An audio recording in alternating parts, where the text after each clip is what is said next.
Well, hello there. Fancy meeting you here. Did you come to join me on my nighttime walk? Why don't I tell you some stories while we traverse the night landscape? Let's start off tonight's story with one about a casual woodland enjoyer, out for a little drinking and maybe some fun. That fun is suddenly a little harder to get to when he encounters the clapping man. I heard he was a mute, and the clapping's how he communicates. I heard he's a ghost, and the clapping's how he gets your attention. I heard you're both big old babies who will believe in anything. Daryl and Gary looked up incredulously at me as I grinned back at them from across the lunch table. Oh yeah? Well, he's been linked to the disappearances of like 4 kids now, so sounds like a pretty good reason to be afraid to me, Daryl said, sounding mad. I just shrugged at him, popping a French fry into my mouth and savoring the salt. There's no proof that this clapping man is responsible for a candy bar going missing at Dell's, let alone Mike Frazier getting snatched. The clapping man story was something that had been circulating for a while. 3 young kids had gone missing first, all of them heading home from somewhere or another, and some of the witnesses had reported hearing a clapping sound before they had gone missing. One of them had even reported seeing a man shape in the woods before hearing the clap. They didn't have any details about the guy, but they said it looked like a person's shadow with long arms. Mickey had been the most recent disappearance, and the one that made the cops around Tiger the most nervous. The first 3 had been younger kids, elementary school students who hadn't looked like much, but Mickey had been a 17-year-old farm kid who was built like a linebacker. The story was that he was trying to find one of his dad's missing sheep around dusk and had just never come back. The stories were that he was near Kendall-covered bridge and that the sheep had been found dead underneath it the next day. There were the usual rumors that Mickey had run off or left with some girl, left with some boy for all they knew, but those of us who had known Mickey kinda doubted it. Mickey was slow. Not like special ed slow, but he was slower than average. He loved his family. He loved working on his parents' farm, and the thought that he would just run off when he couldn't come back with the sheep was laughable. Mickey liked football too, but if his dad had asked, he would have given it up in a heartbeat. The cops knew this too. That's why they were sure that Mickey had been taken by someone, and that someone had to be big. The bell rang then, but we kept our seats as the good little sheep dispersed around us. We'd leave when the monitor finally told us we had to, and not a minute before. Gary still looked a little nervous as the cafeteria cleared out, but Daryl was pretty used to it. Daryl and me had been hellions since we were young, but it was a life that Gary was slowly getting used to. I'm not a bad kid. Not really. I love my mama, I respect my daddy, and I keep my truck well maintained. I'm good to my girl, when I have one. That being said, I have no time for weakness or rules. The only rule I know is that the strong rule, and it's a rule that I learned from my daddy. If I'm strong, and I am strong, I should be able to do what I want. If other kids don't understand that, well, that's their problem. Just like when I push them down and show them who's boss. Daryl, Gary, and me never really considered ourselves a gang or nothing, but we pal around because we all believe that when you're strong, you're right. Miss Gladys looked our way, and I grinned at her and waved. Miss Gladys is cute, but she ain't strong. She teaches home ec, and she drives a Spark. Nothing about that says strong. She's come over before and tried to talk nice to us to get us back on the straight and narrow, but it never does any good. Eventually, she stopped trying, and when she turned to call Mr. Gersh, the shop teacher, we took to our feet and cleaned the table off, heading for class. Gersh was strong, an 8-year combat vet with scars to prove it, and he was not to be messed with. We were halfway to class when the bell rang for the start of 5th period, and I looked at the boys and told them I thought we should maybe take the rest of the day off. I gotta get to math, Gary said. If I don't keep at least a C, they'll kick me off the football team. Same, Daryl said with a sigh. "If I don't pass history test today, my mama says I can't run the roads this weekend. Come on, man, just come to class with us. Beer'll still be there after school." I blew a big old raspberry at him and told him that if they wanted to be pansies, then I'll go drink it all up before they got there. They begged me not to go, but I was done for the day. School had never really held any appeal for me, and I'd already figured I'd drop at the end of the year and go on to hauling lumber like my uncle, or go to farming like my dad. I was too dumb for the army and too lazy for college, but at least I'd figured it out a year before anybody else. "Have fun in class, then," I said, waving as I walked to the parking lot to get my truck. The little Ford Ranger that Daddy had given me wasn't much, but it was fine for now. I really wanted one of those big old F-350s like my uncle had, but I'd either have to save up a bunch of money or steal one to have something that nice. The Ranger was fine, and I slunk out of the lot in low gear before turning and flying up the road for home. The dirt roads of Tiger were like a second home to me, and as I put the schoolhouse behind me, I thought again about just leaving on one of them for parts unknown. What was there really here for me? A dead-end job and a naggy wife, squalling kids and a mortgage I couldn't pay, a bottle of beer after work with the boys, a loveless marriage that would hang like a shackle around my neck, maybe a trip to Stragview if I wasn't careful, or a telephone pole in the night if I'd had a few too many beers. I didn't like to think too much about the future then, preferring to live in the moment, and just this particular moment was about to contain a 12-pack of beer. I pulled up behind the barn so Daddy wouldn't see me if he came home early. Daddy was at the farmer's market till around 4 selling his wares, and I figured he wouldn't be the wiser of me cutting school. I walked off into the field of peanuts, this year's crop, and on into the woods beyond. I'd been exploring the woods since I was potty trained, and the spot I knew of was about a mile back in the old tangle of trees. Daryl and me had found it when we were still small enough to squeeze between the roots of the snaky trees and make a clubhouse down there, and it now served as a spot for us to drink and smoke and bring girls to for some privacy.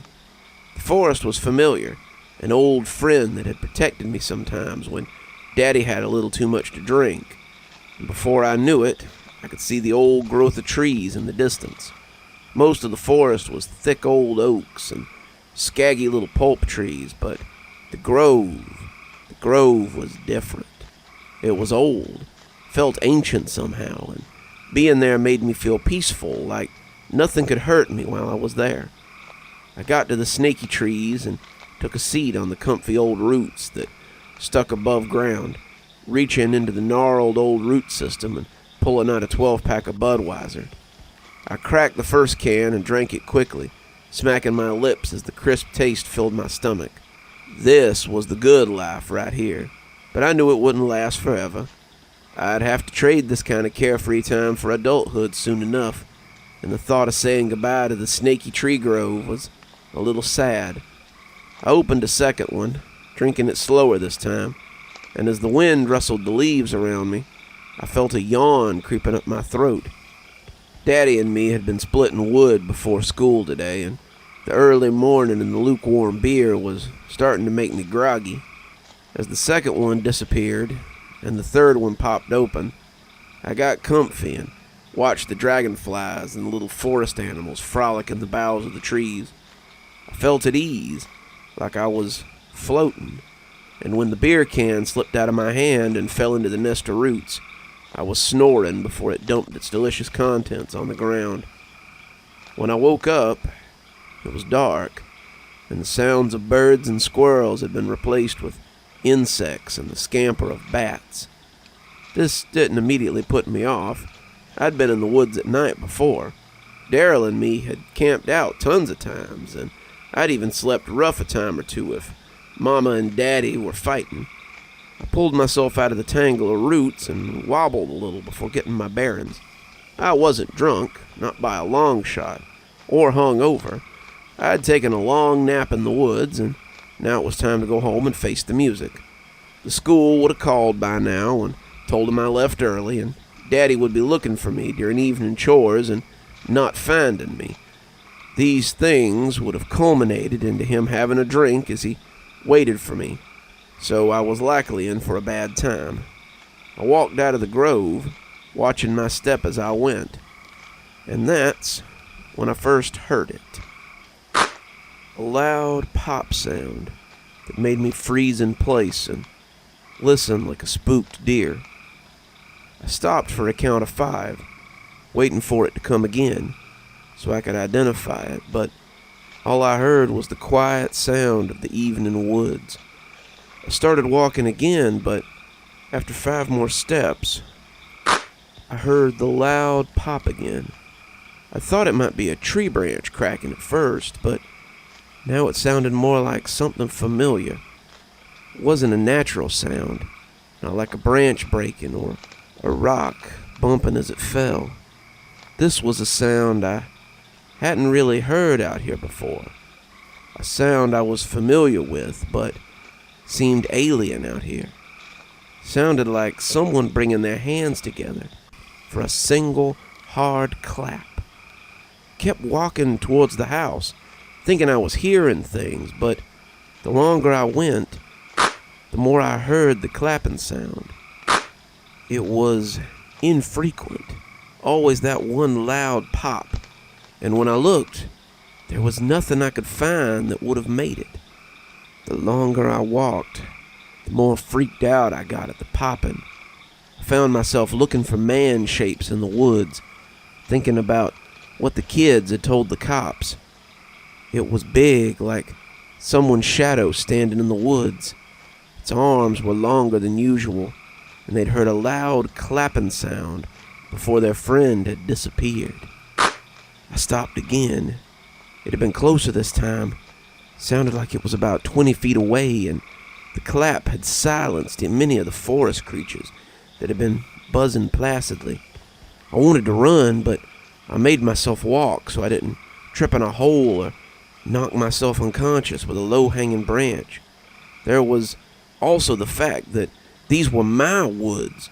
Nothing bad could happen to me in my woods. No one could hurt me out here. No one would dare to... Now it was closer. 10 feet or better. It was following me, and I was still half a mile from home. I wondered how far it would let me get before it snatched me. Would they find any evidence that I'd been alive? Would they ever find anything? I quickened my pace. Holes be damned. I needed to go. I needed to get out of here. I needed to be behind my door with the lock thrown and the bolt pushed in. I'd hug my daddy and tell him I was sorry and take whatever punishment came, but I needed to know that the monster or freak or whatever was outside couldn't get me. I ducked a branch that I saw as a vague outline and kept moving. The popping had stopped for now, but I knew I wasn't safe. I had to get home. I had to get home. I turned my head in the direction of the sound, and there he was. He was man-shaped, that was for sure. He looked like a bulky fella, his arms and legs just thick outlines in the murk. I couldn't see his eyes, but I could feel him on me. He didn't make a sound, but the longer I stayed still, the more I could hear a low murmur, like a TV show trying to break through the static. I thought he might be frozen by my stare, but as I watched, he raised his hands slowly and brought them together with a single loud clap. I took off like a shot. I ran and ran and ran as the popping followed me. I expected that every step would be my last. A claw would come out, or a set of teeth would clamp down on me, and I'd be dragged away to whatever served as a den for the digestion, or God knew what else. The popping sound started coming from directly behind me, and I could feel the air of those massive hands. I could see lights coming into view up ahead, and I thought I might have gotten turned around and found the highway. I didn't care. I just wanted someone to help me escape this creature, and I wasn't choosy about who. I broke through the tree line to discover that I had come out at the edge of my parents' farm, and the lights were flashlights as people looked for me. They were calling my name as they got closer to the woods, and I tore off towards the field in an attempt to stop them from entering. One of them could have just as easily been the thing's next meal, and I wasn't about to draw them to it. I found Daddy first, his beam turning to fix me, and he wrapped me in a hug as he recognized me. "God damn, boy, I was so scared you'd been took." He hugged me close, the first time I'd ever seen my daddy show that kind of emotion, and when he called out to them that he'd found me, I saw them all start heading to his location. The police came and talked to me, and I don't know if they took me seriously or not. They told people to stay out of the woods for a while and listen for a clapping if they were alone. Mickey was the last kid to go missing in Tiger that year, and when the clapping came back after that, they seemed better prepared for it. That experience changed me, and I'm glad to say that it was for the better. I started taking my schooling a little more seriously, stopped being so impetuous, started helping people instead of taking, and changed my way of thinking a lot. I still believe that strong people are important, but now I also believe that they have a responsibility to help those who aren't strong. I started volunteering to go out and woodland rescue, searching for people who'd gotten lost or looking for remains, and I got approached by the Park Service to see if I wanted to work with them. Now I help educate people so they don't get lost, and I find people who have gone missing. In a way, I guess I owe the clapping man a debt. He saved me that night from becoming a monster too, though I doubt it was his intention. Nature doesn't have to be something that you experience from the woods. It can be just as entertaining to take in nature from your car. Though, in all things, it's important to follow the rules. Just like the subjects of this next story, it's important to know what you're getting into before you take the toll road. I sighed as I saw the toll booth looming up in front of us. My wife and I had driven down this road 1,000 times in the 10 years we'd been married.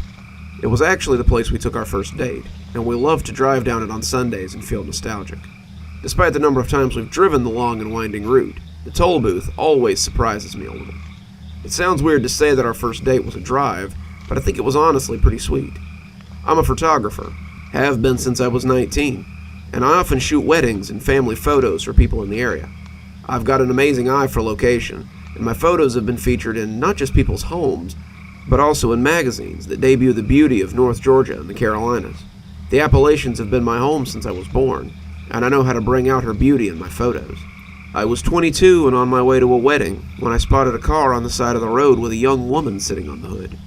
She waved her hands at me, asking if I would stop, and I rolled down my window to see if I could help. She said her car had broken down and was wondering if I could help her out. I'm no mechanic, and my car knowledge stops at changing my oil, so I offered her a ride to the wedding I was attending so she could call a wrecker. She agreed and ended up hanging out with me the whole wedding. The wrecker couldn't get there for 3 or 4 hours, and I was the only person that she knew. So, in between photo shoots, we talked. I got her some food. Weddings usually have a little extra, and this one was more of a country union than a black tie affair. We sat around and chatted as I took some candid shots. We discovered that we actually had a lot in common, and when the wrecker called her, she told him to just drop it off at her mechanic. I drove her home afterwards and invited her to dinner with me later that week. I know what you'll say, it wasn't a real date, but it meant something to us, and we've considered it our first date for years. We even went back on our first anniversary to put a marker where her car had broken down. It may be a little macabre, but we put a wreath there to commemorate her little coupe. It had died on that spot the day we met. We still keep that wreath up. We stop at it sometimes so we can remember how we came to know each other. The spot where her car died is about 2 miles from the toll booth. The toll booth is an oddity. It's just a random toll booth out in the middle of the woods. You put 50 cents in the basket, the booth is never manned, and you head on your way. I have no idea who comes to collect the money. I don't imagine it makes a lot of it, but it's probably some senator's nest egg for when he gets put out of office. We always keep change in the car for just such an occasion, not minding paying a little toll to see the road that started our happy life. Today, however, I couldn't find 50 cents in the cup holder. It's It's been a busy week. We just put a down payment on our new house, my wife just started a new job, and I had just finished shooting a big wedding that more than paid for the down payment on the new house. But it left us a little light otherwise. We had cashed in our change jar that sat in the cup holder, something to get us by till payday, and I had forgotten to put more change in it afterwards for the toll road. The drive was kind of our date night this weekend. We had a picnic in the back seat, and we were going to go up to the lake where the wedding had been held. The lake was where we had our own wedding, and we went there often to picnic or swim or just enjoy a quiet afternoon together. "What's the matter?" Carol asked. I dug a nickel out from between the seats and weighed the pathetic little pile of change. 5 pennies, 2 dimes, and a nickel were all I had managed to find under the seats. The arm hung stoically across the road, little more than a wooden suggestion than a real barrier. I had thought many times that I could probably just drive through it and be done with the stupid thing. But such things were a little too rebellious for me. "You got any change?" I asked, doubting she did, but wanting to be sure. "No," she said, looking through her purse before exclaiming, "Aha!" and dropping another nickel onto my palm. "Well, it's a little better, but it's not quite 50 cents. Just dig some out of the change cup," she said. I shook the cup at her, reminding that we had recently traded it in. "Oh yeah. Well, what shall we do, my dear?" I considered turning around, maybe just forgetting the whole thing, but a new idea suddenly bubbled to the surface. I pulled onto the soft shoulder of the road, the car protesting as much as my wife. I'm sure my car's wheels were going to bog down any minute. The shoulder of the road is soft turf and seed grass, and I expected my tires would spew up earth and stick. I'd have to sheepishly explain to some highway patrolman how I'd gotten stuck then. To my surprise, though, I drove easily around the barrier. I laughed and wondered why I hadn't simply done this before. "What are you doing?" my wife asked, half laughing but also half aghast. "We've given this thing 50 cents loads of times. I think it can give us a pass, just this once." We both laughed as we drove away from the lonely little toll booth, but I think even then, I felt a slight twinge on the back of my neck. I would remember it later and realize I had been warned. We drove down the familiar road, taking in nature's bounty and chuckling at our daring. The trees were ablaze with early fall oranges and deep, healthy greens. The sky was a perfect robin's egg blue, and I just knew that the lake would be wonderful today. We could watch the sunset, maybe have a little fire before going home, and snuggling in bed at the end of a perfect day. It was a good plan, but someone had a different one, it seemed. As we drove, my wife watched the leaves with interest. My wife is an unofficial leaf looker, though she would never admit it, and our house has many pictures of beautiful foliage. As I drove, the roads winding onward, I saw her lift her head from the car window and squint at the passing colors. We were both getting on in years, no spring chickens now, but the look she was giving the leaves was decidedly prudish. It was like an old maid who simply can't believe Miss Tyler let her daughter out in that skirt. "John, does something seem off about the trees?" she asked, sounding perplexed. I looked at the trees, the oranges and reds and greens looking completely natural to me, and I told her so. It does, but it doesn't. It's like seeing trees on television. They look kind of glossy, recorded even. I don't know how to describe it. They just look a little weird. I brushed it off, thinking maybe she was seeing things. It had been a long week, and we had been through some pretty stressful times. It was enough to make anyone a little jangled. She kept watching the trees, but I'd put my eyes back on the road, wanting to be there already. We had driven for about another 30 minutes, though, when I had to slow down. Sitting in the road, white and brown with a glossy oak arm, was the toll booth. I stopped and looked around, thinking somebody might be playing a little joke, but there was no one around. The toll booth looked exactly as it had before. It was simulated wood grain, and the walls were painted a dark brown and creamy white. The arm was simulated oak with a glossy finish. It looked exactly like the toll booth, but it couldn't be. Could it? Maybe they thought they'd put up another one, my wife asked, smiling but clearly confused. I laughed a little at that. They were getting a little greedy out here, weren't they?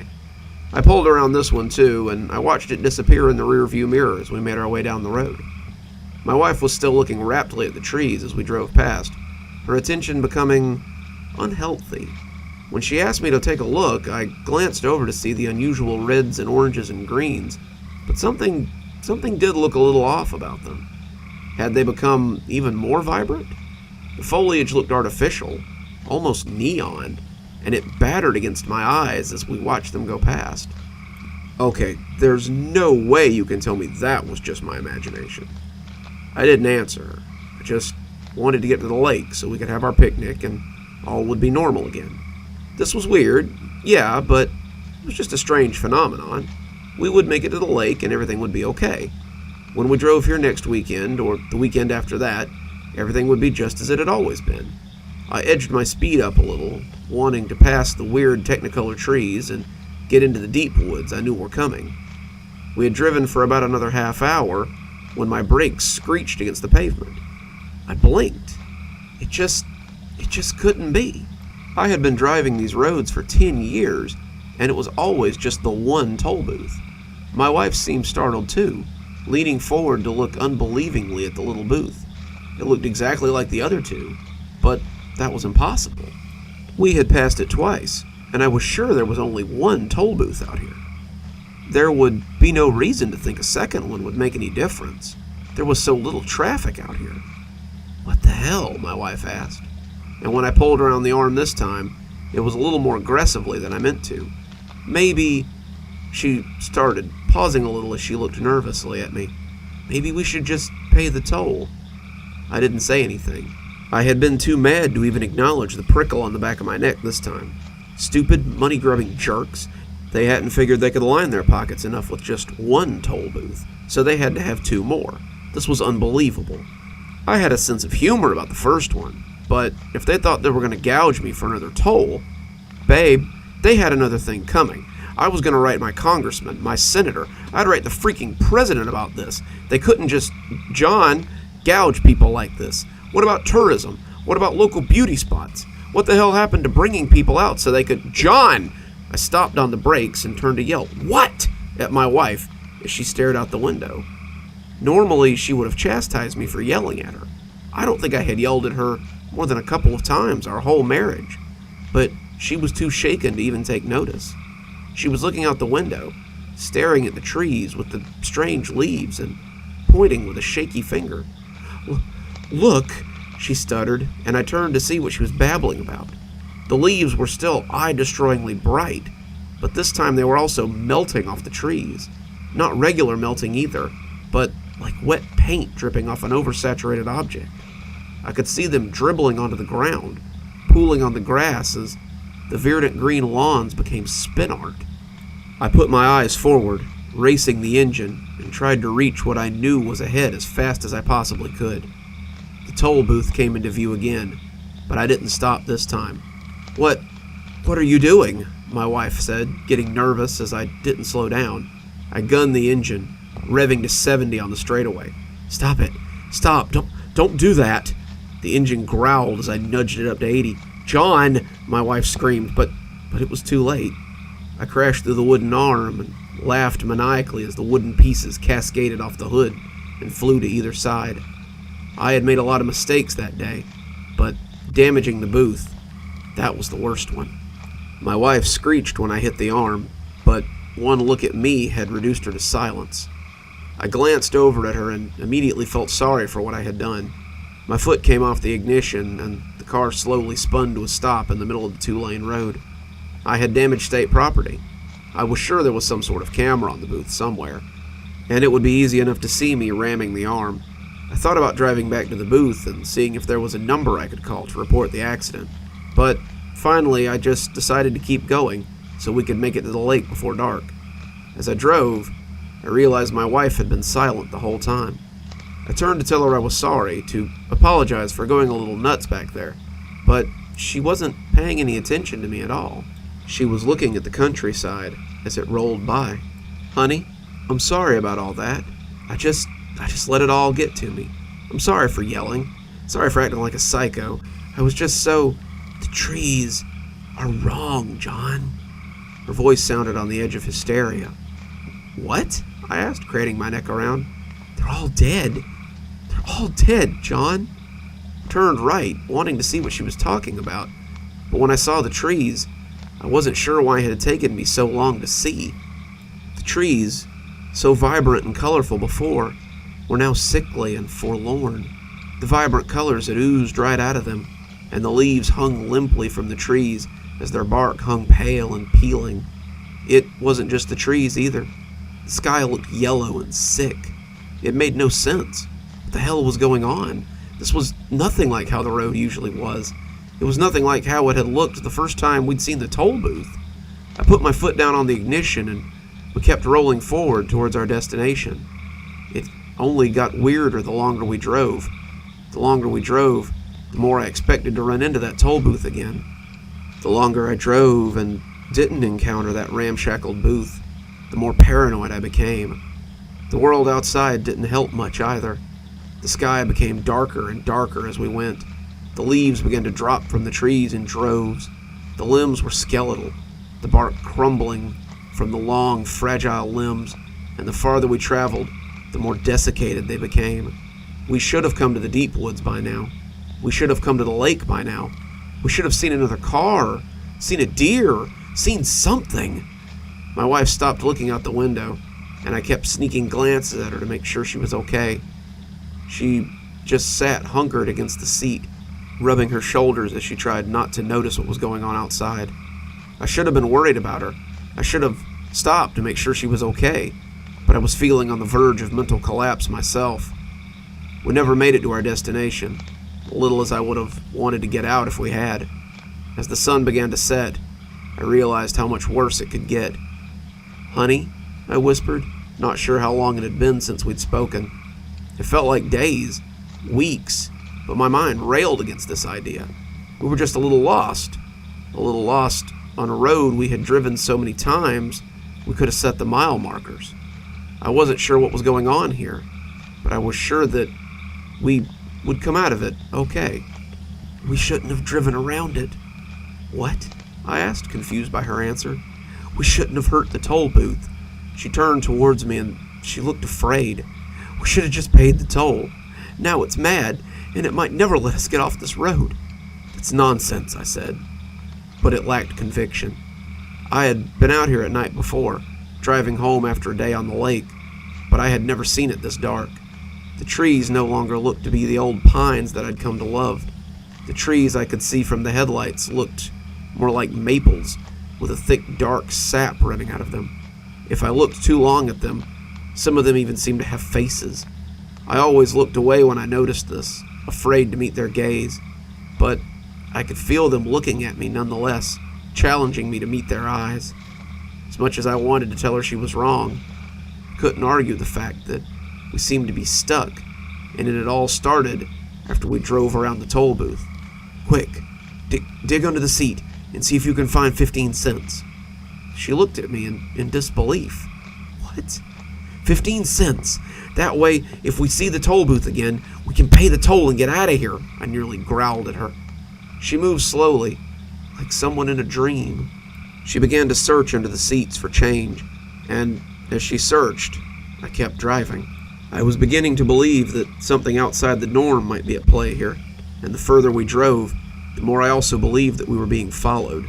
The moon hung overhead, the bright yellow moon like a kid's Halloween drawing, and by that popcorn yellow beam, I could see things running through the woods. They loped along like big dogs, their bodies oddly elongated, and their legs thick and long. I never got more than a quick look at them, but that look was enough. I think I see a quarter in the track of the seat, but I can't get it. Can you pull over so I can reach it?" I gritted my teeth, but a quarter would get us there for sure. I pulled over slowly, my lights still glaring into the woods, and told her to please be quick. My wife stepped out, getting down beside the car so she could reach below the seat. I glanced around nervously, watching the woods for signs of the creatures. My wife was saying how she almost had it, but it kept slipping through her fingers. I told her to be quick, and when I looked back at the tree line, I saw one. It was like a mountain lion that had been dipped in tar. It was like a massive cat with black ridges of overlapping plates. I imagined I could see the headlights reflected off its grinning mouth full of razor-sharp teeth, and its claws clicked impatiently on the edge of the pavement. "Carol," I whispered. not taking my eyes off the creatures. "I've almost got it," she growled through gritted teeth. The creature didn't seem to have eyes, but its head turned menacingly towards the car as Carol spoke. As the quarter came free, I reached down and grabbed her by the collar of her t-shirt, lifting her into the car. My wife isn't large, maybe 5 feet, but at that moment it wouldn't have mattered if she'd been a giant. I pulled her back into the car and pushed my foot down on the accelerator as hard as I could, the door bumping shut as we got back on the road. If I had hesitated even a moment longer, we'd likely be dead. As it was, I clipped the beastie in the side of the head instead of full in the side. The chest of the creature would have caved the front of my car in, but its head whipped heavily to the side as it broke one of the headlights. I barely noticed as I flew down the road at 70, the other creatures in hot pursuit. We were doing 90 as we barreled forward, but I could see the pack of nightmare hounds right behind us. The rear lights lit their chitinous faces hellishly, and I took the hairpin turns with wheel-screeching accuracy. I'm no NASCAR driver, but the sight of those creatures behind me was enough to push me onward. If they caught me, we'd both be dead. If I crashed, we'd both be dead anyway. Seemed like either way, our options were pretty limited. They followed us for a long while, too long for creatures their size. I was driving 90 most of the time, but they kept pace as easy as if I'd been going 20. I was keeping ahead of them, but only just. I felt them bump the back bumper more than once. They seemed intent on forcing me off the road, but they couldn't quite hit hard enough to force me off. My wife shuddered every time we got hit, and I found myself barely able to keep it on the road after every successful strike. After some indiscriminate amount of time, I looked in the rearview mirror to find that we were alone again. A few minutes later, I saw the toll booth come up into view, but not the one I was used to seeing. This toll booth was black, the paneling looking like the skin on those creatures, and the arm looked like an unprocessed tree trunk. I didn't hesitate. I dropped the money into the basket, whispering sorry as the arm slid up to permit us. We pulled through the turnstile, and it was like crossing some kind of barrier into another world. My grandmother had grown up in Ireland and had sometimes told me stories about people who crossed the barrier between their world and into the realm of Fae.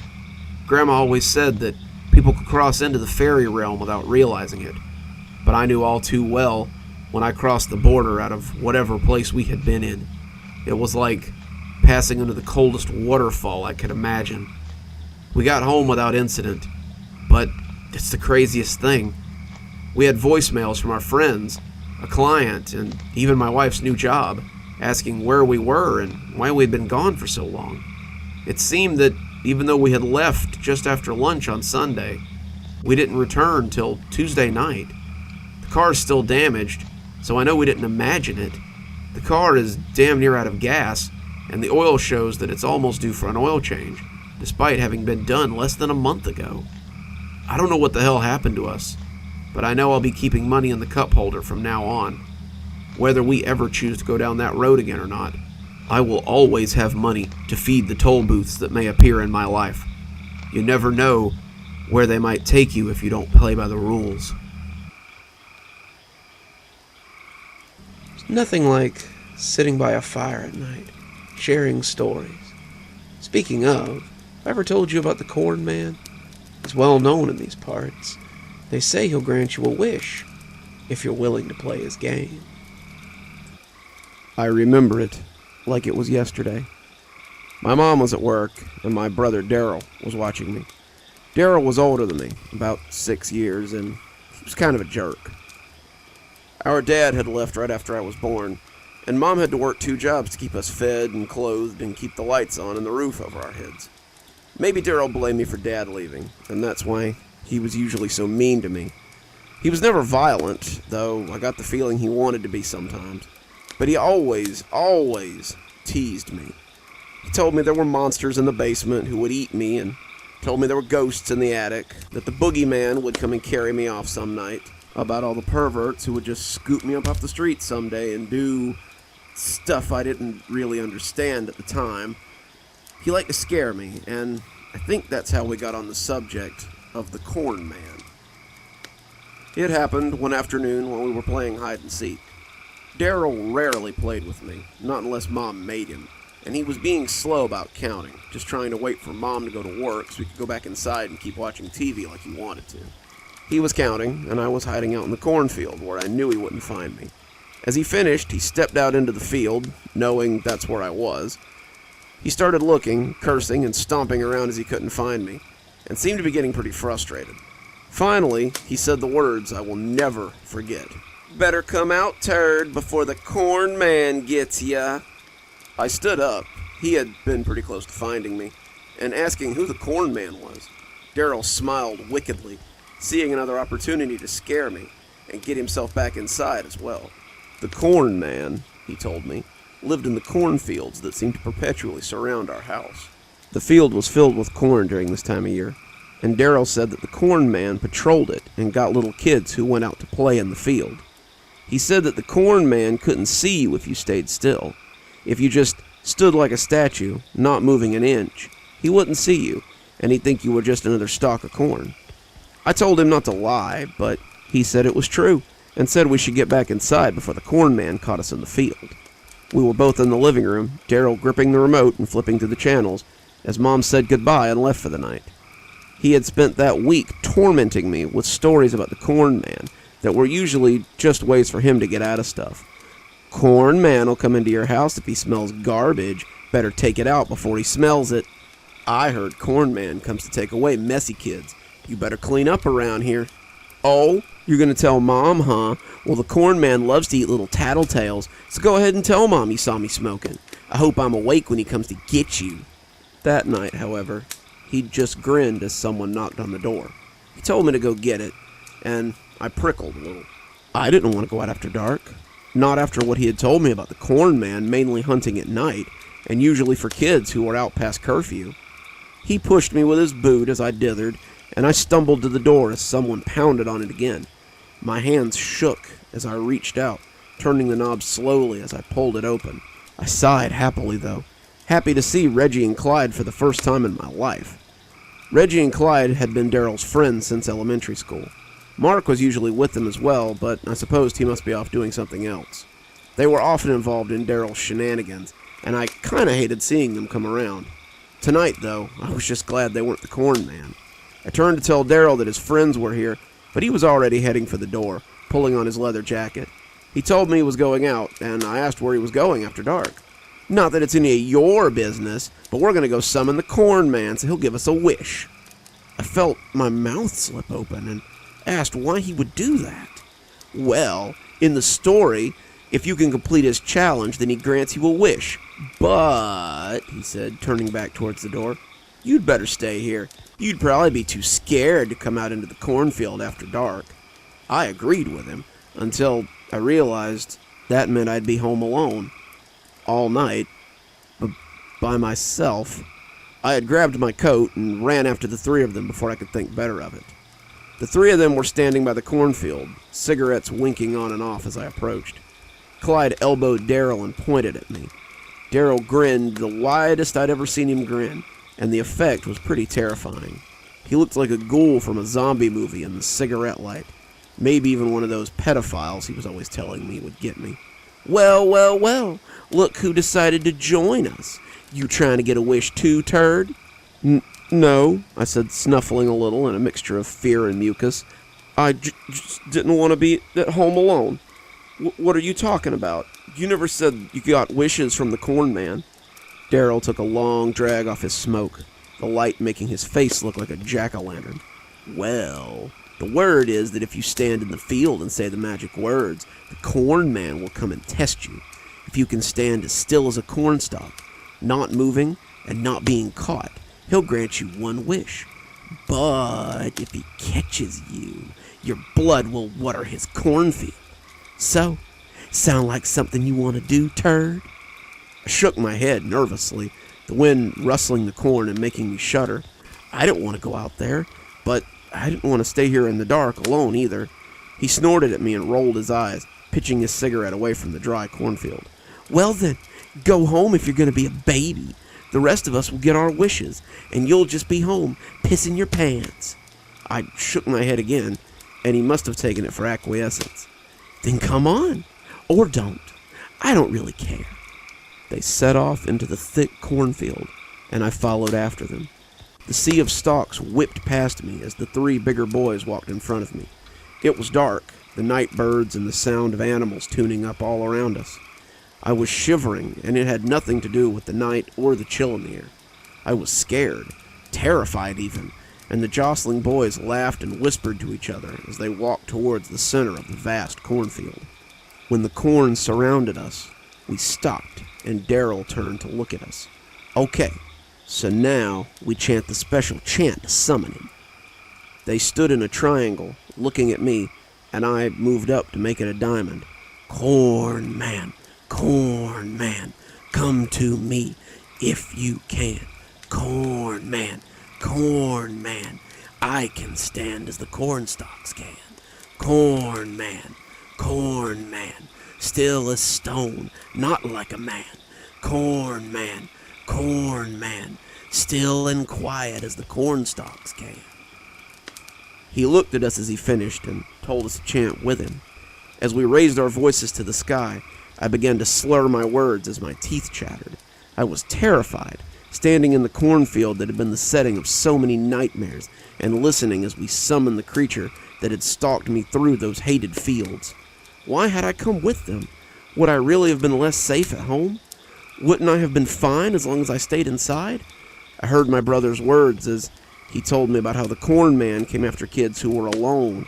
They drifted through my mind as I felt myself start to cry. I chanted the words to summon the corn man along with the rest of them, tears streaming down my face as the fear took hold. When we heard the rustling, Daryl told us to be quiet. All right, stand still so he can't see you. If you move, he'll catch you, and then you'll be dead. All 4 of us stood as still as we could, the corn rustling as something came towards our location. I hoped that maybe it was the farmer that owned the land. He was a nice guy, but he didn't like people playing in his cornfield after dark. If not him, then I hoped it was some of the teenagers he usually kicked out of the field. Let it be anyone but the shadowy monster that was the corn man. He was like a scarecrow with corn stalks for hands and a mouthful of black teeth in my dreams. He would grow very high on his cornstalk legs, and he was faster than anything ever, even Jason or Michael Myers. As we stood in the field like idiots, I saw the sack head of a scarecrow come through the stalks and had to stifle a scream.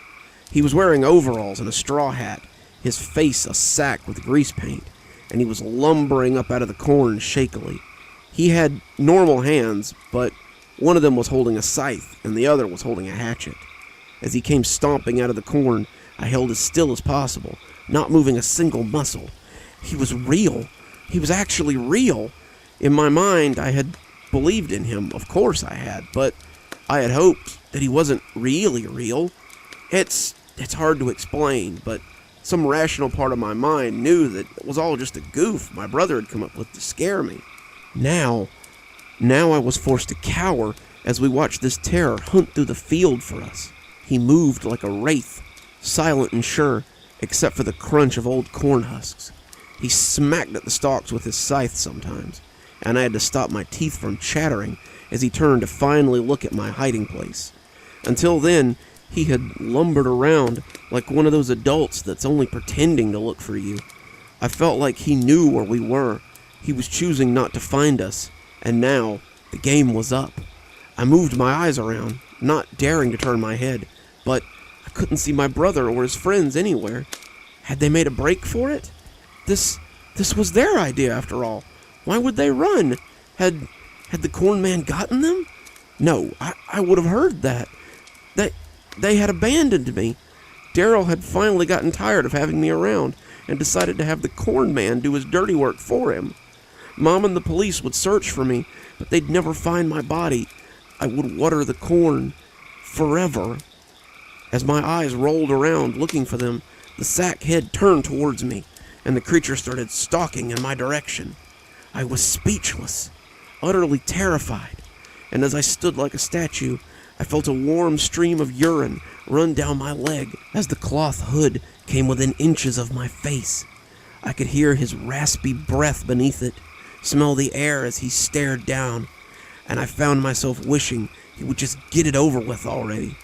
We stared at each other for a count of 20 before the corn man blew out a raspberry of barely contained laughter and let his weapons drop to the ground. "Are you kidding me? Daryl, your brother pissed his pants!" All three of them came out of the tall cornfield then, laughing like donkeys. The mask came off to reveal Mark's stupid, sweaty face as he guffawed at me. They surrounded me like a pack of jackals, and all pointed to the piss stain on my pants and the liquid running down into the dirt.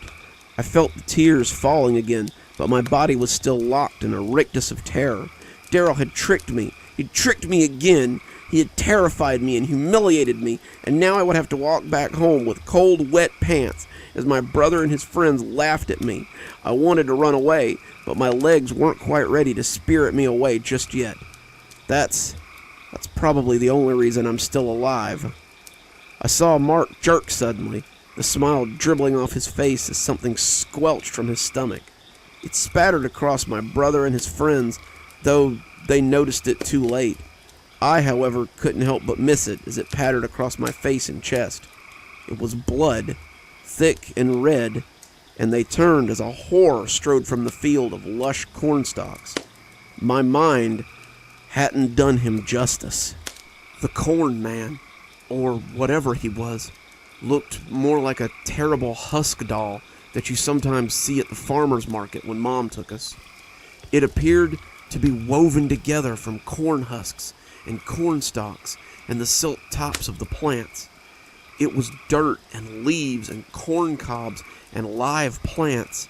Its entire body seemed to move like a living vine. It moved with a complete form, its entire being, and it waded into Daryl and his friends like a force of nature. Clyde had turned to look at what had wetted him, and I saw that twisted gnarl of root and corn stalks slam into the side of his head. His neck audibly broke, bones poking out from his collar as he fell sideways into the corn. Daryl screamed, Kyle cursed loudly, and I stood rooted in fear as the corn man went about his work. "No way!" Daryl yelled, stepping back as he turned to face the creature. "No friggin' way!" "It's real?" Kyle asked. The creature momentarily stalled as it looked at them speculatively. No, I made it up. I made the whole thing up. It can't be real. It can't be real. It can't be." He died with that negation on his lips. The corn man extended his thick, rooted arm, and it grew as it coursed towards Daryl's head. Daryl's screams were cut off as the root covered his face, his throat bulging as it poured its roots and stalks down his throat. I could see his body twitching, his limbs convulsing as the corn man pumped his roots into him. My cheeks were wet again, my terror-fueled tears streaming down my face as Kyle made a run for it. He disappeared into the corn, just in time to miss the fate of his friend. Daryl's body erupted in a spray of corn stalks as they burst from him in a red spray of arterial blood. He crumpled, very dead, as his form was shredded. He lay in pieces, his body watering the corn just as he had said. I was resprayed with blood, this time being washed in the deluge, but I was still frozen with fear. My body had hit that point where it was numb, too scared to move, and as the corn man stalked in, I could hear my ragged breathing intensifying. I couldn't move. I couldn't speak. I just knew that this was the time when my own blood would water the cornfields. Just like Daryl's. He stood face to face with me, much like Mark had when he was pretending, and as the seconds spread out, I felt like my heart must surely stop, and I would die of fear. Then, to my amazement, the corn man spoke. "You have passed my test. You truly can do as the cornstalks can, and have earned a boon of me. What do you desire of the corn man?" I was speechless, my body unmoving, as I continued to stand like a statue before this hulking horror. His voice sounded like the whispering of wind through the corn stalks, and if I hadn't been frozen in fear, I would have shuddered out of my skin as his words hit me. He loomed over me, his body bathed in the blood of my brother and his friends, and I was left to shudder and shake as he stared at me. He cocked his head, his roots making a strange creaking noise as he studied me in my fear. Come now. There must be something you desire. Why else would you brave your death at the hands of the Corn Man, if not for a boon? I looked up at him. Even hunkered down, he was taller than me, and my eyes streamed with tears, my body unable to move. Very well. Know then that the Corn Man owes thee a boon, a favor as your people say, and he will be back to collect in time. Think well over your wishes, that my debt may be paid. Then he lumbered off after Kyle, his steps groaning as he moved, and I was left standing amidst the stalks. That's where they found me the next day. That's where they found me and what was left of Daryl, Mark, and Clyde. I was catatonic for days. I had remained still as a stone in the field all night, not daring to move as the fear held sway over me. Even when they called out to me, I couldn't answer them. My legs ached. My body cried out for rest, but my legs refused to unlock. My mother's arms were warm as they wrapped around me. I was cold, hungry, my throat like a desert, but I couldn't move or speak. They kept me in the hospital for weeks, trying to figure out what had happened to me. The police questioned me ceaselessly, being covered in my brother's blood like I was, but my mother ended every interview by telling them that it was pointless to question me. They assumed that I had watched the 4 boys being murdered, Kyle's remains found further out in the field, and I had been traumatized by the events. I stayed like that for almost 3 weeks, before waking up one day to find my arms and legs were ready to obey me again. The police came back to question me, but I told them that I had blacked the whole thing out, not wanting to ever speak of the horrible things that had happened in that field. I only tell you here, a decade later, to come to terms with what happened to me and try to put it behind me. That, and see if anyone else knows of the Corn Man and his ways. You see, he's come back over the years to collect on his favor. I still live with my mother, my body locking up sometimes when the fear takes over. Once a year, on the anniversary of my brother's death, he comes to ask if I'm ready to take his boon. Sometimes he appears in my room at night, sometimes outside my window, but he always speaks in that strange voice and asks if I'm ready to accept my favor. Every time I remain still, my body seizing up and my jaw locking. And every time, he goes away. I've gotten better at getting myself under control again. Last time I was only frozen for an hour, but I've had to go back to the hospital over the years when the catatonia reemerges. One day, I will be able to ask for something, so I never have to see him again. Until then, I suppose I'll be haunted by the visage of the Corn Man. These trails really are beautiful, especially at night. Few people get to see the natural beauty that comes out after dark. You also never know what you're going to find out here. Much like our next story, you never know when you might encounter the Spider Mother. It was a hike that we would never forget, though we wished we could. My girlfriend and I were hiking in a familiar spot, just like we'd done 1,000 times before. This hike was going to be different, though. We would hike 3 miles in and camp for the night, wake up at 5 a.m., hike up to Helen's Overlook, about 10 minutes from our camping spot, where we would watch the sunrise. While she watched, I would take a knee, pull out a ring I had bought a couple of weeks ago, and ask her to marry me. It was all so meticulously planned that I hadn't taken something into account, something no one could have planned for. We parked in the lot at the base of the trail. I'd hiked this trail and camped in these woods for years, and it seemed like a great place to bring my girlfriend after we got together. We'd been together for about 3 years, but it had been 8 months since we'd last been up here. We had meant to go at the start of spring, the changing seasons being our favorite time to be outdoors, but life had made it difficult, and we were excited to get back up here after a long hiatus. We grabbed our packs and headed into the woods, following the trail that would take us to the spot where we meant to camp. Technically, the Park Service frowns on people camping near the state trails. That being said, the spot where we meant to camp was off the trail and into the woods a bit. A ranger could still wander up and tell us to leave, but I sort of doubted it. I had only been asked to leave once the whole time I'd been camping here, and that was on an occasion when my brother and I had built our fire a little too high. We were smarter now, and we hadn't been discovered since then. "Sure is pretty," my girlfriend said, adjusting the straps on her pack as we walked. "Yeah," I agreed, looking at her more than anything. I slid my fingers over the velvety top of the ring box as we walked. I couldn't wait to give it to her, to see her surprise as I hit one knee and see her tearful delight as she accepted.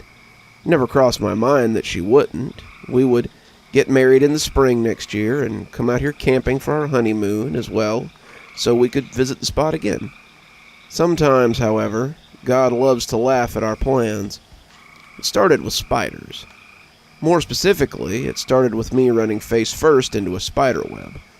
It had been hung across the trail, and the little builders fled as I slapped at the remains that clung to my face. I checked myself to make sure it hadn't fallen onto me, and when I was certain it was gone, I shivered as we set off again. From there, my girlfriend and I found ourselves dodging webs pretty often. They were just little spiders for the most part, but as they clustered together, the webs became more annoying. My girlfriend shrieked as one clung to her hair, and as I helped her check for stowaways, I couldn't help but feel crawly. I'd seen spiders in the woods before. They lived here too, after all, but never like this.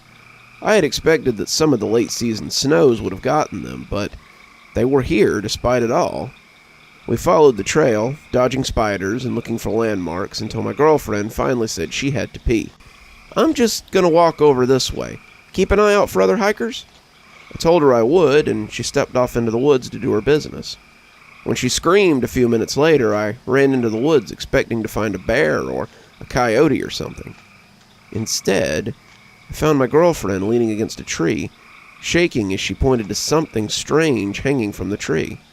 It looked like a cocoon, but it was practically throbbing with spiders. I had once seen a wasp's nest hanging in the woods, the big papery-looking ones, and that was what it looked like more than anything. It was hanging from a nearby tree from the thick strands of silk, but I could see something rougher wrapped around the limb, too. The spiders were scuttling all over it, and watching it made me a little bit sick. Sorry, I'm incapable of doing it justice, but there were more spiders on this cocoon or egg sac or whatever it was than I'd ever seen. They had spun webs all over the trees and the canopy, and they just kept spinning as they attempted to encase the little clearing in silk. This was their sanctuary, and they meant to keep it safe from people like us. "What the hell is it?" my girlfriend whispered. "What the hell is that thing?" I didn't know. I told her as much. As little as I wanted to get closer to it, I couldn't help but slink in as my curiosity tried to get the better of me. The closer I got, the less it looked like a wasp nest, and the more it looked like cotton candy. I know what that sounds like, but it was almost translucent, and as I stared, I could see something inside. It was nondescript, like something seen through a dirty window, but there was definitely something inside that webby bundle. I had to stop myself from sticking my hand out to touch it, and that was when I saw something else that drew my attention. I would have completely missed it if I hadn't gotten so close, but now I could see the corner of something purple. It was underneath the spider cocoon, and a few more months would have seen the bundle get big enough to cover it too as it came to the ground. Something translucent covered it, and I looked at the bottom of the mass as I reached out a shaky hand to grab for the thing. "What are you doing?" my girlfriend asked breathlessly, but I ignored her. My hand came shakily into contact with the thing, and it was a plastic Ziploc bag. As I lifted it up, however, the back of my hand brushed something on the bottom of the cocoon.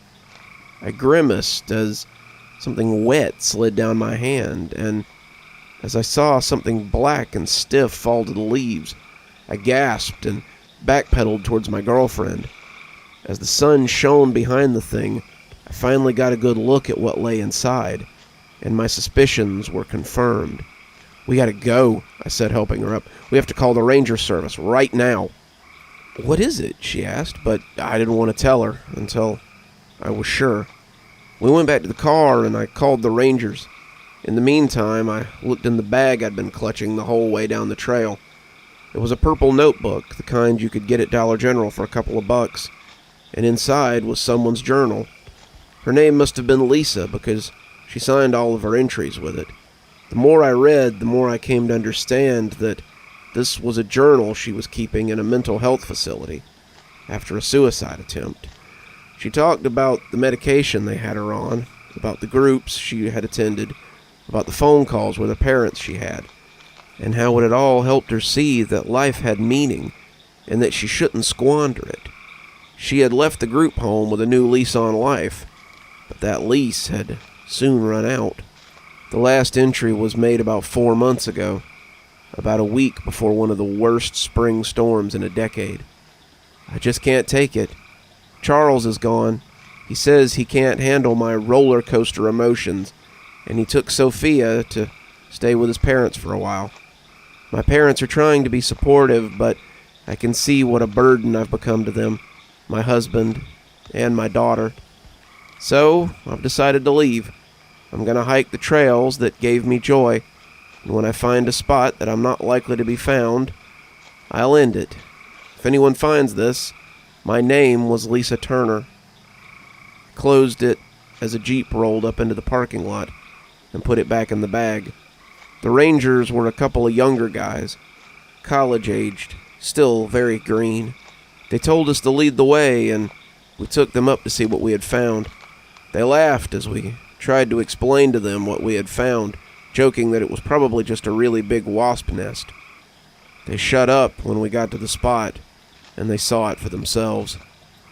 They called in a few other people, telling us to stay close just in case. They brought a fogger and some thick suits for dealing with pests. As the spiders either fell dead or fled their perch, one of the rangers brought a ladder and started inspecting the web mass. He was an older guy and looked like he'd been doing this since pioneer times. He shook his head and asked for the limb cutters. One of the younger guys scoffed. "There's no way you can cut that limb with those, Hawk." "Don't need to," said the older ranger, I supposed, who was Hawk. He told everyone to stand back and snip something at the top. The whole thing came down, and when it burst, I saw what I had feared inside. There was a woman in the cocoon, her body bloated and rotten-looking. She was covered in moving tumors that had burst and began spilling little spiders out of her. She had a rope around her neck, the purple mark still visible on the bloated skin. Her face looked peaceful, despite the bulges and tumors where spiders had used her as an incubator. The police were called, and I handed them the journal, told them how we had found the body. They thanked us, the rangers telling us they would put our names in for an accommodation, but it was the old guy I was waiting for. He looked like he wanted to talk to us since he'd cut that body down, and when he leaned in close, so the others wouldn't hear, I knew he meant to impart some wisdom. "These boys haven't seen this kind of thing before, but it's not my first time. I found a hiker 2 years into my job that had been used as a nest for ground wasps. I've found corpses savaged by bears, bones built into beaver dams, hikers skewered on the new horns of sporting bucks. Nature is beautiful, but it's unforgiving. You'll eventually forget what you saw here, but never forget the lesson. Nature will take you, if it can. It will take you, reshape you, and use you for whatever it needs. Be careful when you're in the woods, and always be courteous of the natural order." My girlfriend and I hiked back to the car in somber silence, neither of us having much to say. We didn't camp that weekend, but I did propose about 3 weeks later. I did it at our favorite restaurant, an Italian place in town, where we'd had our first date. She agreed with the expected amount of tears and squeals. I guess That makes her my fiancée now, and I'm glad to have her by my side. I've tried to forget what I saw in the woods that day, but I'm always mindful of my place when I'm in nature. Who's to say who might find me if I forget? Looks like we're coming up to the end of our hike. It's been a lot of fun walking the trails with you. I hope you've enjoyed the trip as well. But I think we've got time for one more story. This one's a doozy, and it's in season. And it teaches us that if you hear whistling out in the woods, it's best to just go about your business. You wouldn't want to run afoul of the whistler. When I was a kid, I had a pretty typical suburban childhood. White picket fences, ticky-tacky suburban houses, endless concrete for my friends and I to ride our bikes on, and the only strangers we saw were the occasional drifters or travelers that wandered through our town. My dad worked at the steel mill. My mom was a homemaker. I remember afternoons off from school filled with bike rides and trips to the arcade, Boy Scout meetings, and exploring Stokes Woods that lay just off the secluded neighborhood we all lived in. Stokes Woods was where my friends and I had so many firsts. It was honestly the first bit of real freedom we had. We spent summer days exploring, making maps, and setting up camps that would be found later to our great amusement. It was our first brush with death, too, finding birds or animal carcasses on the trail. We poked at them with sticks and oohed at the bugs that crawled out. We never guessed that one day we might share their fate. I was in the woods the first time I swore, yelling, "Damn it!" as I skinned my knee when I was 8. I was in those woods the first time I saw a naked lady. The glossy pages of Terry's dad's Playboy gripped in my sweaty hand as we sat around the campfire when we were 11. It hosted my first camping trip. It was the first place I was allowed to camp alone. Well, with Terry and Reggie, but it was our first time out alone at night. It was also where we found the treehouse. The treehouse was a relic of kids gone by. It was in a big old tree set into a clearing, a fire pit dug in its shadow. It had a dumbwaiter to pull things up, and a rope ladder to climb up through a trapdoor. It was built in pieces. There was a wall inside with the signatures of kids who had added to it, complete with dates when they had completed them.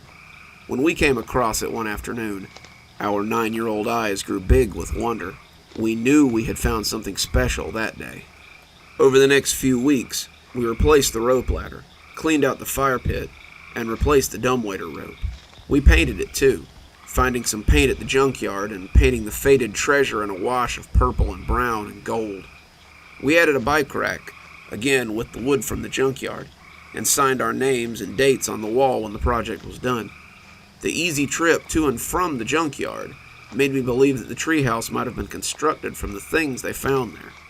We asked Old Man Macy, the caretaker, and he said that kids had been coming and going from the dump for years. He said every few years some kids would come along and take wood and pipes and things for special projects they did out in the woods. He was honestly glad they had been putting it to good use. We'd been playing and camping and using the treehouse for a couple of years when Terry suggested a Halloween sleepover. It's on a Friday. We can camp out in the treehouse and eat candy and tell scary stories. I thought it sounded like a great idea, and my parents agreed. 3 kids alone in the woods may seem weird to some of you, but the town we lived in was pretty rural. Our town had a population of about 1,200, and crime was almost non-existent. Besides the odd traveler that sometimes blew through, you knew your neighbors pretty well. We had camped in the woods for the last 2 years, and the Boy Scouts had taught all of us how to camp safely and not burn down the woods. That night, we all hit the street as soon as the lamps came on. We set out with our pillowcases in hand and embarked on a sweet journey to collect the most candy. As always, we had a theme, and we were all dressed as the Avengers when we went out trick-or-treating. I was Hawkeye, bow slung over my shoulder, handmade costume and cheap mask covering my eyes. Reggie was the Hulk, body painted green and absurd rubber hands over his real ones. Terry was Captain America, his store-bought costume topped off by a trash can lid that he had painted a star on. We moved from house to house, striking poses and delighting adults as they filled our pillowcases with candy. By the time the porch lights started going out, we had bulging sacks ready to burst from all the candy we'd gotten. We stopped at our homes, dropping off a little excess candy and getting our camping stuff. We told our parents where we were going, and my mom kissed me goodnight and told me to come straight home if there was an emergency. And with that, we set off. We walked the familiar trails into the woods. Our backpacks were bulging with our candy sacks, and the night was lit by a full and ghostly moon. Terry and Reggie talked excitedly about the candy, wanting to tell ghost stories as we ate it, but I kept getting distracted.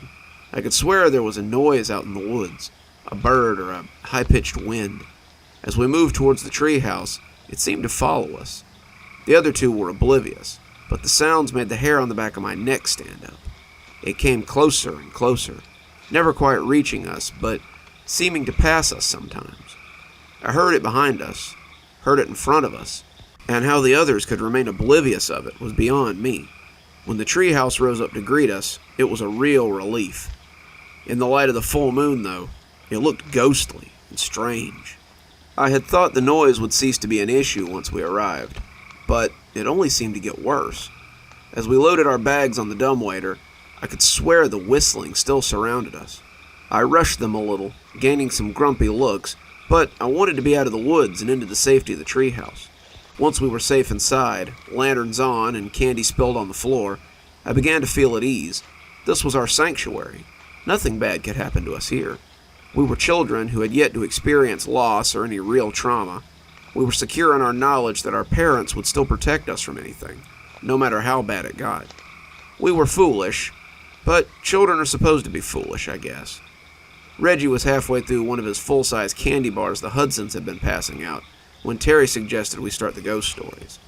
Terry loved scary stories, and he usually had a pretty good collection of them from the internet or wherever. Reggie pulled a beanbag chair over from the corner, and I dragged a camp chair over so I could join the group of lanterns. Typically, we would tell our stories around the fire pit, but I think we all sensed that tonight it would be better to be inside. Halloween was unique somehow. It was best to be inside after dark. Terry brought the flashlight up under his chin, tilting the light knob down on the lantern and grinning at us ghoulishly. "This is a true story. I swear it on my life," he said, before beginning his story.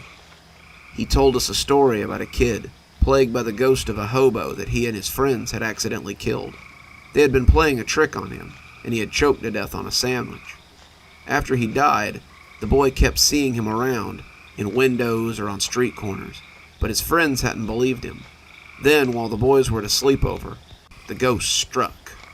I found myself distracted as he told the story, though. The wind blew against our treehouse, creaking it in the branches of the old tree.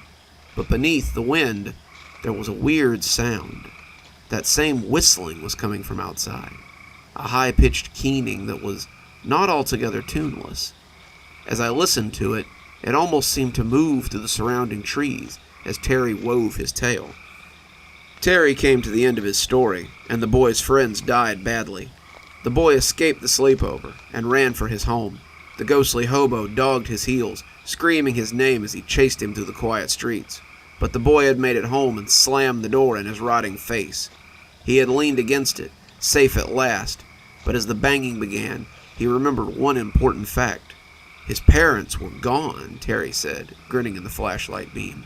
He might have made it home, but he was still at the mercy of the ghostly apparition.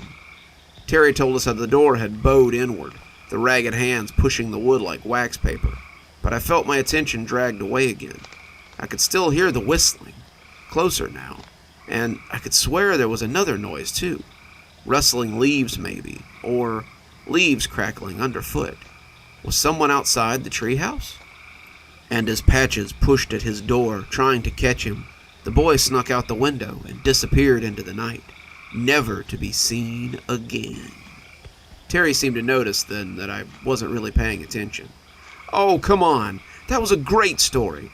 "Huh?" I asked. Oh yeah. Something was just distracting me outside." Reggie looked quizzically at me. "What was it?"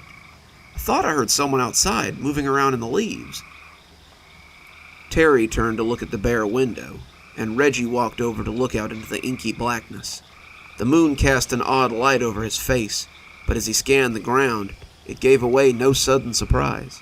He shrugged his already broad shoulders and returned to his beanbag chair. He reached for a candy bar and started unwrapping the silvery foil. "Nothing there," he said after Terry and I stared at him for a second. "Must have been the wind."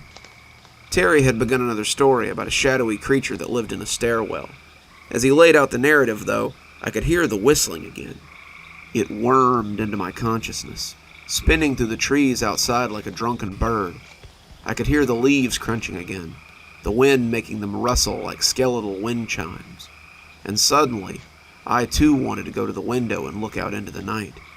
I was trying to listen to Terry's story, but the more I tried to pay attention to it, the more I heard the noises from below. Terry looked miffed when I interrupted his story to drag up the rope ladder. I latched the hatch and came back to find him with his arms crossed and an indignant look on his face. "Think you can do a better story? Well then, hotshot, have at it." He tossed the flashlight at me, and I caught it by reflex. I thought about it for a minute and realized I did have a story I could tell. Maybe by getting it out, I could alleviate the fear that had been consuming me. I was ruining my Halloween campout, and for what? Some noise outside the treehouse? It was probably just a raccoon or something that we had spooked when we arrived. My unease had given me the perfect story, though. So, these three kids were walking in the woods. They were going camping, and were going to a familiar spot in the woods to set up. They left their homes at dusk, wanting to camp out under the stars in just their sleeping bags. Their parents told them that if anything went wrong, they could come home and sleep there. But the boys had done this 100 times, and felt that they knew the woods like the back of their hand. They felt like nothing in the woods could surprise them. But they were wrong. Terry sneered, but he sat close to the lantern and listened nonetheless. Reggie opened another candy bar, the story drawing him in as the stories almost always did. Reggie didn't really seem to like scary things. He was kind of a fraidy cat. But he liked stories. He would sit and listen, getting more and more terrified, but always beg for another when you were done. They walked towards the determined campsite, talking animatedly about the s'mores they would make and the scary stories they would tell. One of them kept hearing something as they walked. He could hear a snap of a twig, the crunch of a leaf, and it made him wary. He told his friends, but they shrugged it off as nothing. It was late afternoon, the sun was setting, and the animals were coming out to forage. They were probably just hearing animals moving around in the dry leaves. The two of them went back to walking, talking between themselves, but the third kept listening, kept looking over his shoulder to see what lay behind. Terry and Reggie were paying attention, Terry a little begrudgingly. Reggie's eyes were large and starey as he listened. As I told the story, I almost thought I could hear the leaves crackling outside, the wind in the trees rattling the dying year's foliage against the limbs, and a low whistle could be heard outside. It was tuneless and wafting as it warbled across my sanity. I knew just what was stalking these kids through the woods as I began to spin their tale. He kept asking them to listen, telling them it was important, but they wouldn't listen to him. They kept walking, kept talking, and all the while the crunching leaves and the rustling of limbs followed them, getting closer and closer. The boy became afraid. The steps sounded large, but he couldn't see anything in the trees as they proceeded down the trail. One of the others finally yelled at him, telling him to stop being stupid and just enjoy the trip. There was nothing out there. No one but he could hear it. He was being dumb. He needed to relax. I paused for dramatic effect, seeing Terry roll his eyes at the description of the boy in the story. That's when they heard the whistling. And I imagined I could still hear the whistling outside the treehouse. It was getting closer and closer as I told the story. Was the story drawing it in? Was I calling it to the treehouse? But by now, though, I couldn't stop myself. The story needed to be told, and I had become a conduit for it. I would tell it to the end, even if the whistler came right up the tree after us. They all froze when they heard the whistling. This was no wind through the boughs of a tree. This was a tuneless, monotonous whistling that cut across the dying afternoon like a sickle through wheat. It was behind them, seemingly on the trail, and they could hear it getting closer and closer. They began to make their way towards the campsite, walking a little faster, but all three looked over their shoulder now. They were all made uneasy by the whistling, and they all wanted to put some distance between themselves and it. My friend sat forward, hanging on my every word, entranced by this new development. Outside, I imagined I could hear the whistling coming from just outside the clearing. They didn't talk anymore. They didn't laugh. They didn't joke. They let their feet take them ever onward, but the whistling followed them. The friends who had insisted it was nothing said that maybe they should speed up a little bit. The campsite couldn't be far. Once they were there, they could take a side trail and get back to town. Or whatever it was might leave and they could get back to their campout. The other two agreed, but all of them knew that the campout was already canceled. None of them would sleep here tonight, not willingly. They sped up, but the whistling followed them steadily. One of them said that they should stop and confront the whistler. He must be human. Who else could whistle? The other two shot him down, though. The whistling was discordant, jangling against their nerves, sounding like nothing they had ever heard before. Both agreed that they didn't want to find out what whistled like that, and they kept moving. Something bumped the bottom of the tree, but my audience didn't seem to notice. It wasn't a hard bump. It didn't shiver the whole tree. It felt more like an inquisitive tap, a gentle knock, someone trying to get our attention. I put it out of my mind, maybe the wind or something, and kept telling my story. They kept moving, deeper and deeper into the woods, all the time being chased by the whistling. They broke into a run, the campsite still not coming into view, and still the whistling grew closer and louder. The whistling took on a life of its own, rising and falling in its chaotic tune as it became less and less discernible. The children put their hands over their ears, the noise scraping against their mind like a rusty scalpel. The hands would not block out the whistling, though. They heard it inside their heads as it battered their senses, and when the first one tripped, the other two did not stop to help him.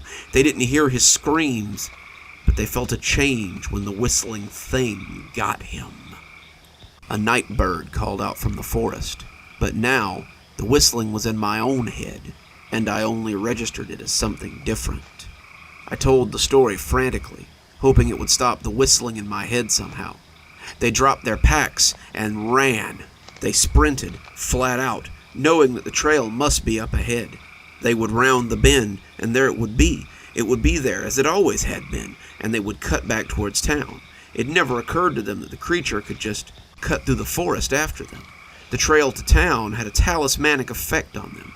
If they could make it, then they could walk it, and then they would be safe. They ran, they wept, but the whistling followed them on and on, their feet crunching against the leaves and pine needles, sounding like gunfire, but they hardly noticed over the eerie whistling in their heads. My two friends were leaning close now, the lantern making their faces look like jack-o'-lanterns as their eyes begged for the climax. And still, that whistling assaulted me, threatening to drive me mad. If they noticed it, they gave no indication. When the second boy fell, the first never noticed. He ran and ran, trying to outdistance the whistling, trying to get it out of his head, and when his friend was found, the whistling again took on a different note. The lone boy ran and ran, hoping to outdistance the crazed whistling, knowing that his fate would be the same as his friend's if it caught him. Some say he runs to this very day. Some say the whistling got him in the end. No one knows for sure. I heard the whistling abate a little. It didn't leave, but it did lighten slightly. I felt like crying as I came to the end of my story. Maybe I would be allowed to live where the boys had died. The search parties found their backpacks 2 days later, animals having worried at them to get at the food that was inside. They found the campsite bare, no fire having been lit in weeks. Of the boys, they found no sign. No trace was ever found. Not a scrap of clothes, not a footprint. They were never seen again, but the children in the area say that you can hear the whistling in the woods on quiet nights. On those nights, it's best to stay indoors. The whistling takes all who venture too close, and the whistling will haunt you for the rest of your life, however long that may be. That was when the whistling stopped. It stopped so abruptly that I wondered if it had ever been there at all. For a 10-year-old to question his mental stability was a strange feeling, but at that moment, I was just glad it had passed me by. The other two shook off their rapture, looking as though they had been hypnotized, and Terry blew out a long breath. Well, damn, that was a good story. I can't top that, and suddenly I'm feeling kind of tired. Yeah, Reggie said dreamily. Me too. Think maybe we should go to bed. I would have argued with them on most nights, but tonight I was as drained as the rest. We laid out our sleeping bags and burrowed down, dropping off quickly without the usual chatter that preceded it. I'd like to tell you that that's where the story ends. I wish I could, but that wouldn't be doing justice to the memory of my friends. I awoke in the wee hours of the morning when someone threw a pillow at me. It was not thrown playfully. The throw was hard, angry, and directed at my face. I sat up, rubbing my cheek, and became aware of the keening whistle that had returned. It was louder than ever, and it chilled me to the bone. For God's sake, stop it, Terry yelled, staring daggers at me. Your story was good. We all said so, but trying to scare us with that stupid whistling isn't funny. I heard someone crying and looked over to see Reggie in the corner with his hands against his face. The whistling was loud and discordant, just as I had described it in my story, and it appeared that I wasn't the only one that could hear it now. Terry looked madder than I had ever seen him, and Reggie was clearly terrified after the story I had spun. It's not me, I swear, I told them. Terry glanced at me for a few seconds before realizing that I was right. He had woken me up. How could I be the whistler? He moved to the window and I joined him, trying to see the source of the whistling. Most nights we would have nothing to see but the inky blackness, but under the light of the full moon, the yard was shadowy but visible. As we scanned the yard, we could see little. The fire pit below, the logs we sat at as we toasted our marshmallows and wieners, the woodpile we had tarped against the rain. I had almost decided to go check the other window, when Terry gasped like a stepped-on cat. I looked and saw a man in a long cloak step out of the tree line. He was dressed in a dark gray coat, long and flowing like a trench coat, and a tall cowboy hat, making him look almost 7 feet tall as it poked towards the sky. The toes of his pointy boots poked from beneath the coat, and I thought they looked battered and scuffed even from here. The wind seemed loath to touch him, but by the way he pulled the cloak around him, you'd have thought he was freezing. I could see a pair of eyes reflecting the moonlight as they looked up at us, and decided that he must be wearing glasses. Of him, we could see very little under the cloak, but he made us uneasy. The whistling seemed to be coming from beneath the cloak, and when it stopped, he began to speak, and I wished for the whistling again. His voice was raspy, pinched, croaksome, a dead man's pleading last words. It's so cold, boys. Might I take shelter in your treehouse for the night? I shuddered, not knowing what to say. Somehow, though, Terry found his voice. Go away. Our mother told us not to talk to strangers, and we don't know you. Please, boys. Kind boys. Didn't your mother teach you hospitality? Let an old man in out of the cold, he pleaded. No, Terry said, and moved away from the window as though the man might somehow leap through it. The man didn't yell. He didn't plead. He just sat on the log beneath our tree and continued to whistle. The jagged cords wafted up into the treehouse, and I saw Terry shudder. He picked up a boot that had been part of my costume and went to the window to throw it at the man. Terry sent it sailing, but hissed when it didn't connect. He threw several other things at the whistler, but the old man never seemed to be where he was aiming. Terry cussed loudly, reaching for the lamp. I wrapped my arm around it, begging him not to. It's all the light we have, Terry. Please. He tore it out of my hand, growling as it came free. He chucked it at the old man, the heavy plastic thing not even getting close to the target. It broke on the ground, shattering and fizzling with an electric pop. The inside of the treehouse was darker for its passing, the three of us now sitting in near darkness. The whistling went on, though. The man never seemed to run out of breath, and the shrill noise took its toll on all of us. Reggie began to rock in the corner, sobbing loudly as the man whistled and whistled below. Terry screamed at him from the window, his rage never ending, as I covered my ears and tried to keep the threads of my sanity together. It seemed to last for hours, for days, and as I sat with my eyes closed, I prayed it would end. When I heard the floorboards creak, I opened my eyes. It was Reggie standing by the window, his foot already on the ledge. "Reggie? What are you doing?" I breathed, half getting up. Reggie looked back at me, snot runners creeping down his face. His naked face looked tortured, tears cutting lines down his dirty cheeks, still streaked with green. He smiled gruesomely at me as he framed himself in the window, and I didn't have to ask what he intended to do. I tried to stop him. I pulled myself up from the floor to go to him, but it was already too late. I just wanted to stop," he breathed, before throwing himself out the window. We never heard him hit the ground over the loud and terrible whistling. Terry stormed over to the hatch and had it unlatched before I could throw myself across it. "What are you doing?" "What do you think I'm doing? I'm gonna go do something about this guy." "He's an adult, Terry. You can't do anything to him." "Get out of my way. I'm going out there." "He's scary, Terry. You shouldn't go out there. You'll end up like Reggie. Terry kicked me, sending waves of pain through my guts, and I rolled off the trap door. I heard him throw it open and toss the ladder down, descending in a shriek of rage as he made his way towards the Whistler. As scared as it had made Reggie, the Whistler had made Terry a furious juggernaut. I drew myself up, my ribs hurting as I hobbled to the trap door. I looked down before closing it, and gasped in horror against my throbbing chest. The man was at the bottom of the ladder. His face was still hidden by the coat, his eyes a glistening twosome amidst the swirling dark void, and I could see thick red fluid around the collar of that cloak. He was 2 rungs up the ladder, temporarily frozen by my gaze, and I slammed the hatch and threw the lock a second before he slammed into it.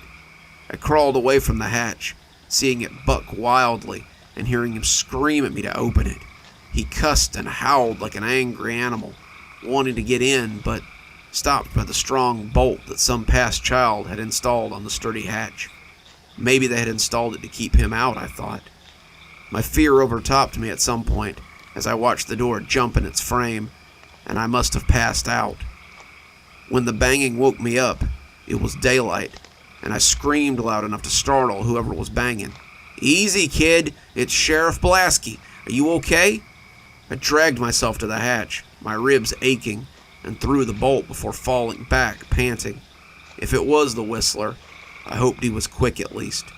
My ribs would turn out to be broken, and their healing would encompass 2 of the worst months of my life. Every time I breathed in, I was reminded of the Whistler and that last encounter with Terry. At that moment, though, I didn't care what happened. I just wanted it to end. Sheriff Blaski pushed the flap open, though, and I guessed I'd get to live another day. He took me to the hospital. He took me into the waiting arms of my parents, who pulled me into their warm embrace and threatened to never let me go. I'd been missing for 2 days, they told me, and when the police had seen the state of our treehouse, they feared the worst. They never found any sign of Terry or Reggie. I told them what had happened. I told them about the whistling man, about Reggie's fall, and Terry charging him from the treehouse. I told them about how I'd locked the trap door and passed out as I watched the man trying to batter his way in. They took my statement, searched those woods with officers and dogs and every able-bodied set of legs they could find in town, but they never found anything. Not a scrap of cloth, not a drop of blood. My friends were just gone. That was 8 years ago. I've seen that night in my dreams every night since. The events live on in my memories, and I often wake up screaming as the man tries to break that hatch open. In my dreams, I don't pass out. In my dreams, the hatch doesn't hold. In my dreams, I wake up as he wraps his hands around my throat and drags me towards that pitch-black maw he hides behind his coat. I I haven't been back in the forest since that day. I don't think I ever will. Lately, though, I've been hearing the whistling as I lay in bed at night. I look out the window, my backyard butting up to the woods, and see two small figures hovering on the outskirts. Sometimes the man in the coat is there too, but I know better than to try to tell my parents. They're gone when they get there, and I just end up looking crazy. I leave for college next week, and I've chosen one in the middle of a big city. I plan to attend it because the closest collection of more than 4 trees is 60 miles from my dorm. I'm hoping that distance will stop this apparition, but I just don't know. I can hear the whistling now, even as I write this. I can hear my dead friend's soft call as they entice me to come out to play. I can hear that whistling as it scrapes across my nerves yet again. I hear it, and I hope that I get to leave for college before it becomes too much for me to bear, before it calls me back to the treehouse once again. You're looking a little winded. Think it might be time we stop. Hope you enjoyed our nighttime hike as much as I did, and I hope you'll come back for more stories later. Until next time, Dr. Plague, wishing you a wonderful day and a spooky evening.